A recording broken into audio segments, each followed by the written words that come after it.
Hi everyone, it's Ruth here. My name's Ruth Pringle and I am one of the two directors at Blue Nine Language Hub, which is based in Crieff in Scotland. We are a very small English language school specialising in teaching English to creatives, and we do it in several ways. We've got a programme of immersion holidays that we invite people to come to our space. Let me just give you a wee tour. This is our teaching space.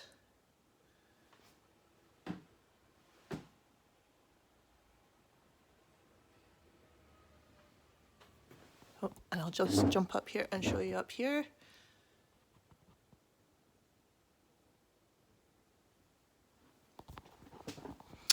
It's an odd little space, quite a lovely space.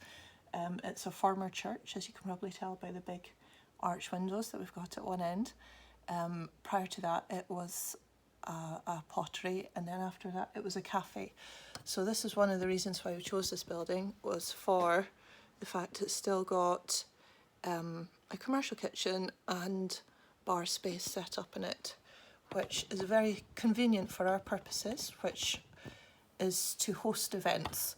So people who come to learn English language with us, they are not experiencing a classroom situation at all. They are experiencing a really, well, first and foremost, a really comfy place to hang out and be. And if you if you were to go upstairs, you would find out that we actually live on the first floor of the building. So we are inviting you into our home, except it's a kind of kooky, strange home. But we love it, and we love having people around here. And we also like having people visiting us. We've got a programme of guests that we work with, guest speakers, which sounds formal. It's not. We just get together and share food and music and meals and maybe a bottle of wine sometimes, and just talk about the things that are within our guest speakers' expertise. So we've got herbalists who we work with, musicians who we work with, artists obviously who we work with, and a variety of people from our community who just pop in and like to chat. And conversation is really key to our methodology. We put our English learners into contexts where they're just surrounded by a great ambience and good conversation and want to partake in it. So it's very much not classroom-based learning with worksheets and textbooks and I don't know, just ploughing through content that's not relevant to you. We basically shape our courses to the people and to the activities that they're doing that week. So for example, if we're off visiting a kitchen in the afternoon, we'll spend a bit of time in the morning rehearsing an activity that has some of the vocabulary that we'll need in it, but it's loose conversation based practice again. We do correct your errors, and because that's obviously why you're coming to us to practice and to actually improve on your English, but in a gentle context-led way. So we might prepare you with some information or some phrases, key phrases to use that afternoon during one of the practical visits, or if we notice that there's a mistake that you're making whilst you're talking to one of our guests, we'll go over that at a suitable time, not necessarily in front of the guest, but we'll make that the target of our language practice the next day. So it's very organic, it's fluid. It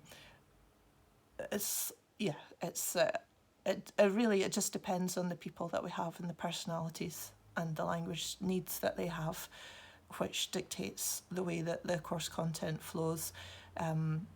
Which is really how I like to work as well. It's how I like to teach.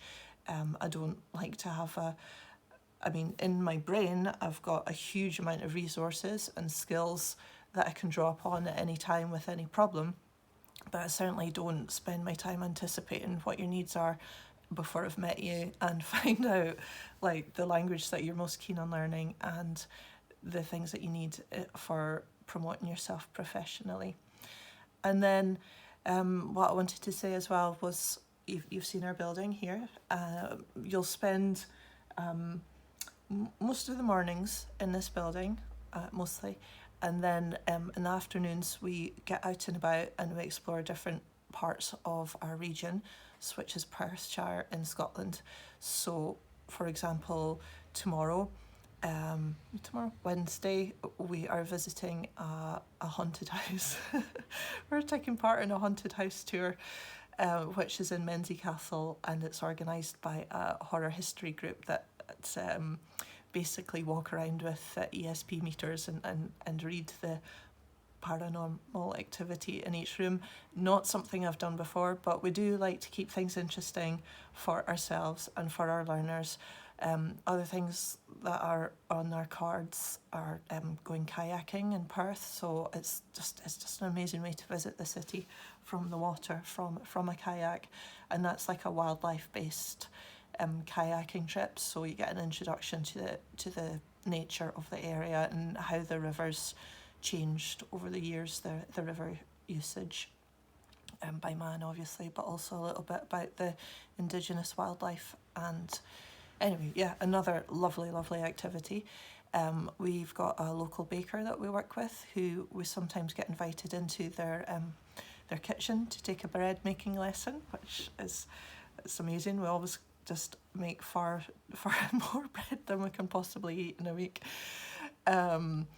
Because you just try 6 or 7 recipes in one afternoon, and then you're just coming out with loaves of bread. And then there's just so much. There's so much happening in our community. We do studio visits.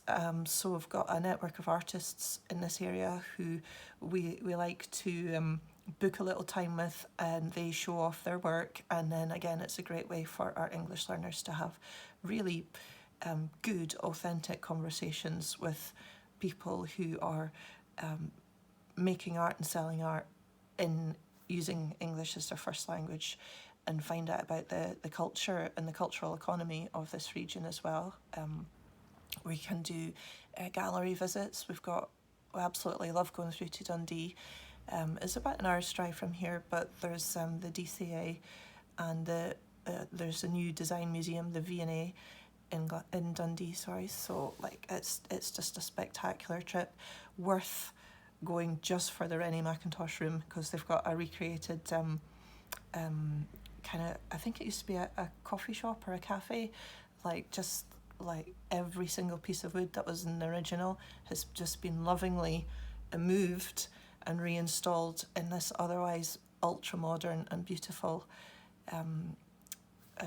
like just modern building. And then anyway, so lots and lots and lots to see, to do.